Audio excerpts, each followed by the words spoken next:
Osnovni sud u Tesliću za 6 mjeseci riješio je 2000 komunalnih predmeta. I pored vanrednog zalaganja zaposlenih da se smanji broj nerješenih slučajeva, ostalo ih je još 6000. U sudu kažu da će nastaviti sa ubrzanom obradom ovih predmeta i da se rezultati njihovog rada već osjete kroz povećanu naplatu neizmirenih obaveza. Napominju da je najjeftinije obaveze plaćati na vrijeme. Naš cilj je da obilaskom terena, znači radom sudskih izvršitelja na terenu, upozorimo sve one koji imaju obaveze na koje nisu prigovorili i koje su dospjele, da ih plate. Oni koji to učine i u momentu kad dođe sudski izvršitelj izbjegavaju dodatne troškove, a koji se sastoje u troškovima izlaska sudskog izvršitelja, upotrebe službenog vozila, asistencije policije. Ako oni sa najviše novca ne plaćaju svoje obaveze na vrijeme, treba se zapitati o kakvim se to ljudima radi. Ovako razmišlja većina Teslićana. Pa najveći neplatiše su ovi koji primaju redovna primanja. Među njima sam i ja. Primam redovno, ali uvijek odgodim, ajde drugi ću mjesec.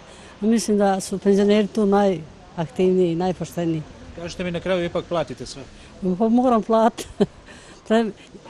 Čovjeku se čini da je jeftinije odgoditi, međutim skuplji dođe na kraj krajeva, kamate se računaju. Ja mislim da su najveće platiše penzioneri.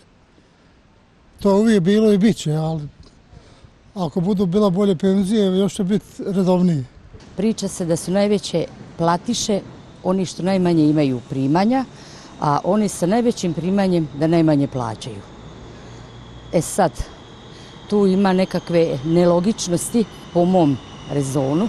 Ako uzmemo da su to penzioneri sa najmanjim primanjima, da oni uredno plaćaju, postavlja se pitanje kakvi su ovi drugi ljudi i karakter njihov što uopšte ne plaćaju. Ko plaća račune? Pa plaća oni pretežno srednji narod. Znam po sebi, kad imam plaćam, kad baš nemam, onda ne meš platiti. Rezultati rada suda omogućili su Teslićkom vodovodnom preduzeću da u kratkom periodu naplati znatan dio starih dugovanja. Takva situacija je i sa drugim subjektima koji imaju velika potraživanja. U sudu se nadaju da će do 2012. godine riješiti sve zaostale komunalne predmete. Poređenja radi, broj ovakvih predmeta u Banja Luci je oko 130.000, dok ih u Sarajevu ima oko 1.000.000.